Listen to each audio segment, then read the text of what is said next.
لوگوں سے عزتیں تلاش کرتے ہو تو وہ کیا تمہیں عزت دیں گے؟ وہ تو کل اچھا کہتے ہیں، پرسوں برا کہنے لگ جاتے ہیں۔ لوگوں کے سامنے گڈ بک میں آنا چاہو گے تو وہ تو سویرے تمہارے بارے میں کچھ کہیں گے، شام کچھ اور کہیں گے۔ اپنی روحانی زندگی آباد کریں، اپنے مسلح کو وقت دیں، اور دنیا سے چھپ کر اس موبائل کو بند کر کے اور اپنے آپ سے بھی چھپ کے اور تنہا ہو کے چھپا کے سارا کچھ اپنے آنسو اپنے رب کی بارگاہ میں پیش کریں، اس کے حضور حاضری دیں۔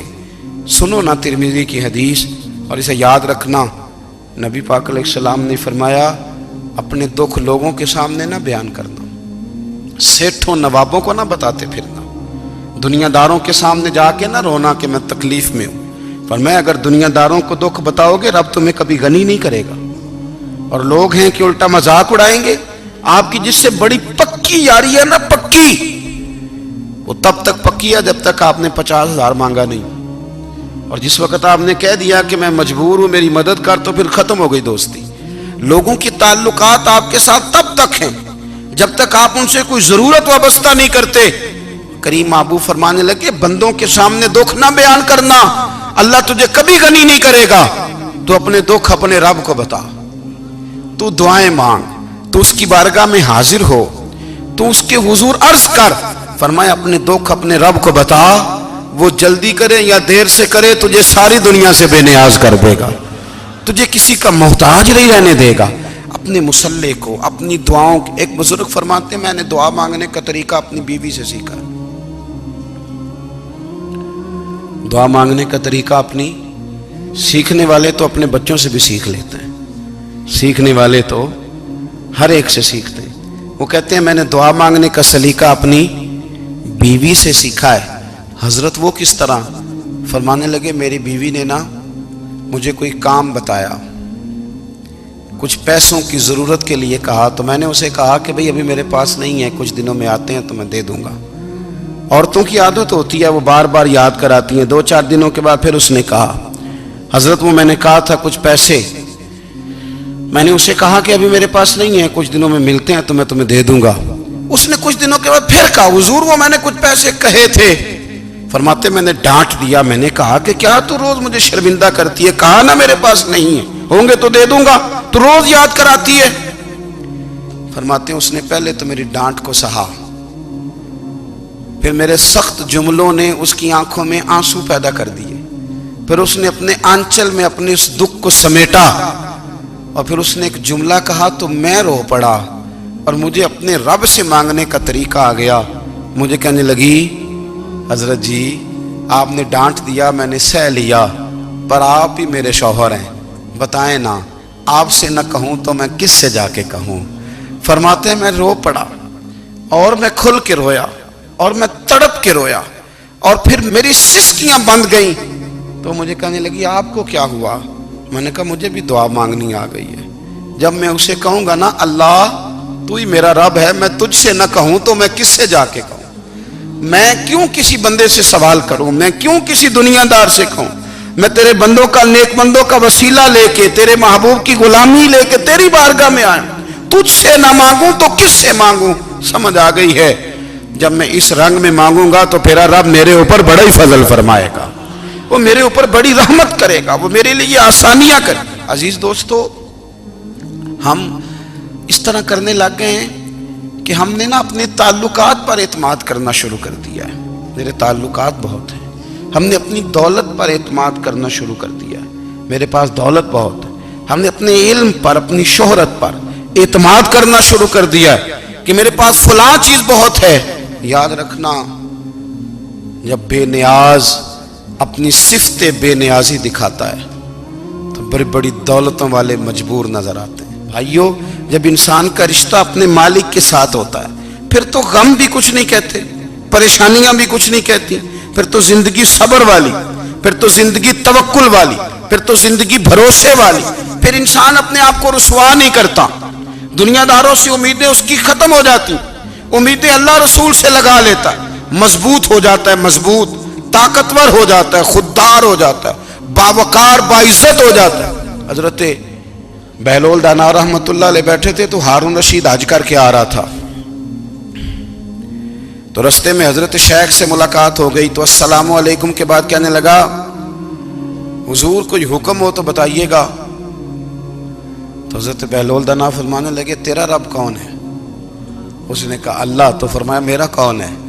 کہا اللہ. فرمانے لگے تو بڑا ہی بیوقوف ہے، کیا تو یہ سمجھتا ہے کہ رب ہارون رشید کو تو دے گا اور بہلول دانا کو بھول جائے گا؟ تیرا بھی وہی رب ہے، میرا بھی وہی رب ہے. اس نے اگر تجھے دے کے آزمایا ہے تو ہو سکتا ہے مجھے نہ دے کے آزما رہا ہو.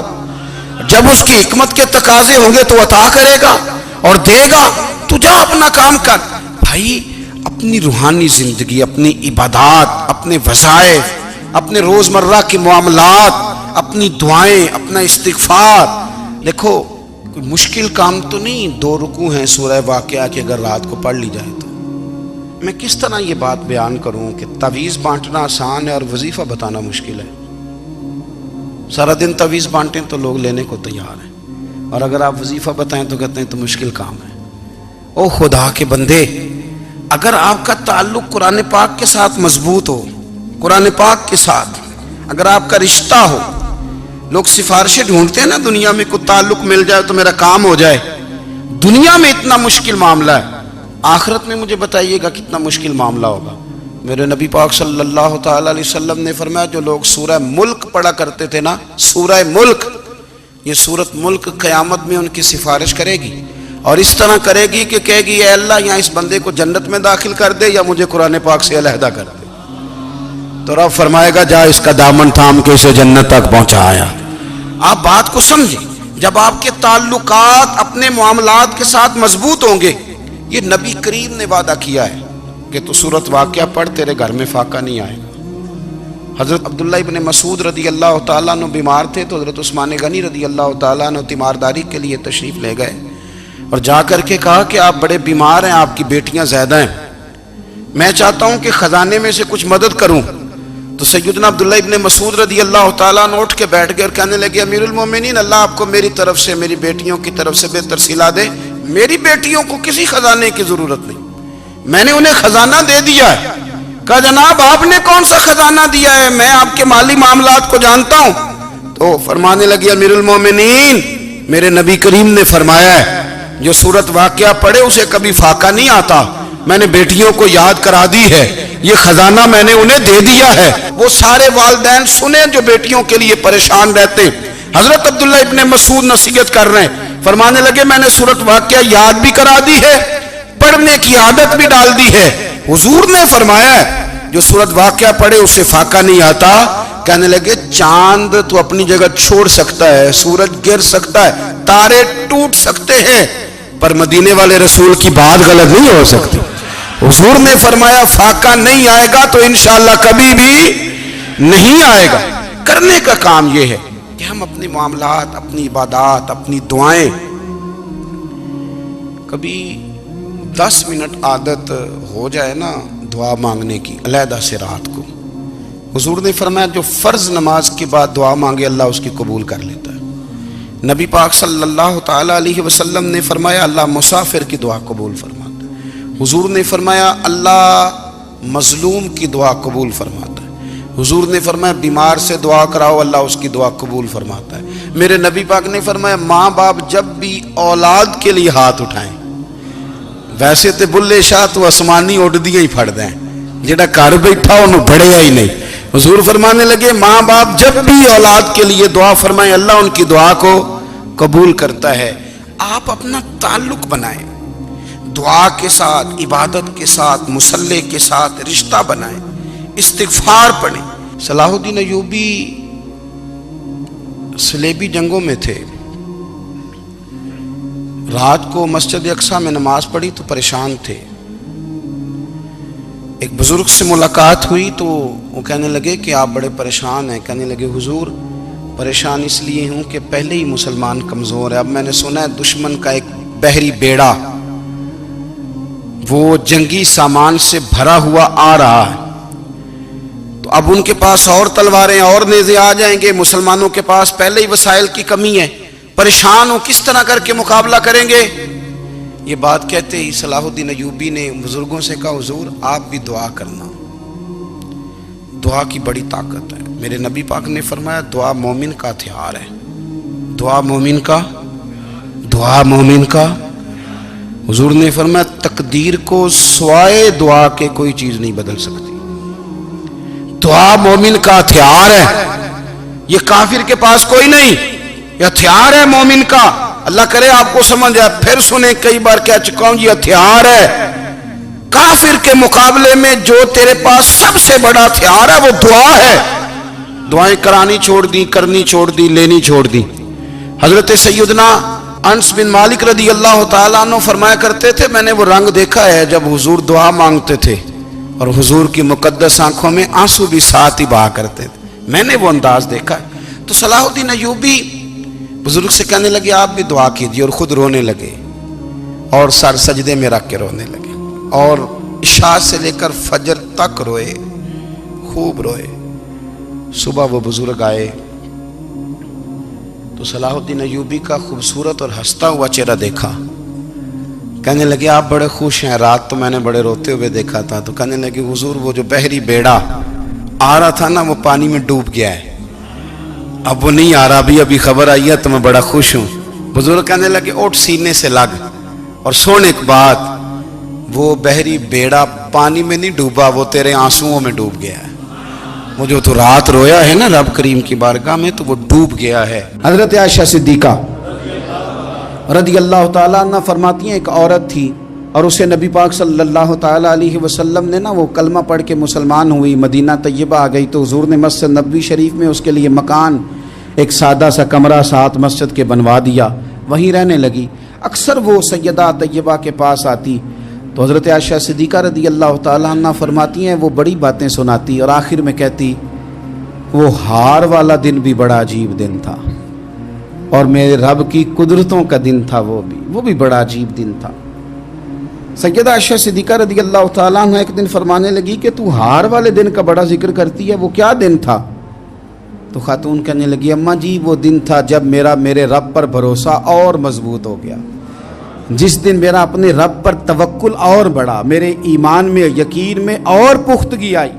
کہنے لگی میں ایک گھر کی کنیز تھی، نوکرانی تھی، اس گھر میں ایک بچی تھی جس کے پاس سونے چاندی ہیرے جواہرات کا ہار تھا۔ اس زمانے میں نا چمڑے کے اوپر لوگ ہیرے جواہرات لگاتے تھے، کئی دفعہ سرخ رنگ کے چمڑے پہ لگائے جاتے تھے، وہ بچی پہنتی تھی۔